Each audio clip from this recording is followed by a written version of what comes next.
ಅಂದ್ರೆ filmy beet Kannada. ನಾನು ಶ್ರುತಿ ಪಾಟೀಲ್. ಕಾಲಿವುಡ್ನ ನಟ ಸೂರ್ಯ, ಕಟ್ಟಪ್ಪ ಸತ್ಯರಾಜ್ ಸೇರಿ ತಮಿಳಿನ 8 ನಟರ ವಿರುದ್ಧ ಅರೆಸ್ಟ್ ವಾರೆಂಟ್.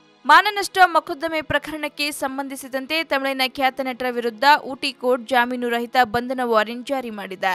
ಬಾಹುಬಲಿ ಚಿತ್ರದ ಕಟ್ಟಪ್ಪ ಪಾತ್ರಧಾರಿ ಸತ್ಯರಾಜ್, ಸೂರ್ಯ, ಶರತ್ ಕುಮಾರ್, ಚರಣ್, ವಿಜಯ್ ಕುಮಾರ್, ವಿವೇಕ್, ಅರುಣ್, ವಿಜಯ್ ಹಾಗೂ ಶ್ರೀಪ್ರಿಯಾ ಮೊದಲಾದವರ ವಿರುದ್ಧ ಕೋರ್ಟ್ ಇಂದು ಅರೆಸ್ಟ್ ವಾರೆಂಟ್ ಜಾರಿ ಮಾಡಿದೆ.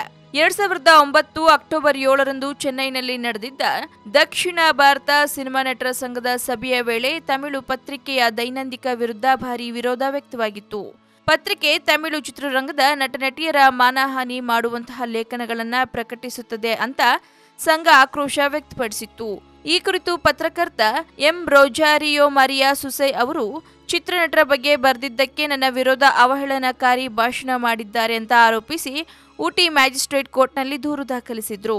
ಪ್ರಕರಣ ಸಂಬಂಧ ನಟ ಸೂರ್ಯ, ಸತ್ಯರಾಜ, ಶರತ್ ಕುಮಾರ್, ಸುಪ್ರಿಯಾ, ವಿಜಯ್ ಕುಮಾರ್, ಅರುಣ್, ವಿಜಯ್, ವಿವೇಕ್ ಹಾಗೂ ಚರಣ್ಗೆ ವಿಚಾರಣೆಗೆ ಹಾಜರಾಗುವಂತೆ 2011 ಡಿಸೆಂಬರ್ 19ರಂದು ಕೋರ್ಟ್ ಸೂಚಿಸಿತ್ತು. ಆದರೆ ನಟರು ಕೋರ್ಟ್ಗೆ ಹಾಜರಾಗಲು ನಿರಾಕರಿಸಿದ್ರು. ಅಲ್ಲದೆ ಕೋರ್ಟ್ಗೆ ಹಾಜರಾಗದೆ ನೇರವಾಗಿ ವಿಚಾರಣೆಯಲ್ಲಿ ಭಾಗವಹಿಸಲು ಅವಕಾಶ ಕೇಳಿ ಮದ್ರಾಸ್ ಹೈಕೋರ್ಟ್ನಲ್ಲಿ ಅರ್ಜಿ ಸಲ್ಲಿಸಿದ್ರು. ಆದರೆ ಕೋರ್ಟ್ ಅವರ ಅರ್ಜಿಯನ್ನ ವಜಾ ಮಾಡಿತ್ತು. ಅರ್ಜಿ ವಜಾಗೊಂಡ ಹಿನ್ನೆಲೆಯಲ್ಲಿ ಮತ್ತೆ 2017 ಮೇ 15ರಂದು ವಿಚಾರಣೆಗೆ ಹಾಜರಾಗುವಂತೆ ಕೋರ್ಟ್ ಸೂಚಿಸಿತ್ತು. ಈ ಬಾರಿಯೂ ವಿಚಾರಣೆಗೆ ಹಾಜರಾಗದ ತಮಿಳು ನಟರ ವಿರುದ್ಧ ಇದೀಗ ಊಟಿಯ ಮ್ಯಾಜಿಸ್ಟ್ರೇಟ್ ನ್ಯಾಯಾಲಯ ಸೆಂಥಿಲ್ ಕುಮಾರ್ ರಾಜ್ವೇಲ್ ಅವರು ಜಾಮೀನು ರಹಿತ ಬಂಧನ ವಾರೆಂಟ್ ಜಾರಿ ಮಾಡಿದ್ದಾರೆ. ಒಟ್ಟಾರೆ ಟಾಪ್ ಹೀರೋಗಳ ಮೇಲೆ ಅರೆಸ್ಟ್ ವಾರೆಂಟ್ ಅಂತೂ ಬಂದಿದೆ. ಮುಂದೆ ಏನಾಗುತ್ತೆ ಅನ್ನೋದನ್ನ ಕಾದ್ ನೋಡ್ಬೇಕಾಗಿದೆ. ನಿರಂತರ ಸುದ್ದಿಗಾಗಿ ನೋಡ್ತಾ ಇರಿ ಫಿಲ್ಮಿ ಬೀಟ್ ಕನ್ನಡ. ಹಾಗೆ ವಿಡಿಯೋನ ಲೈಕ್ ಮಾಡಿ, ಶೇರ್ ಮಾಡಿ, ಮಿಸ್ ಮಾಡದೆ ಫಿಲ್ಮಿ ಬೀಟ್ಗೆ ಸಬ್ಸ್ಕ್ರೈಬ್ ಮಾಡಿ.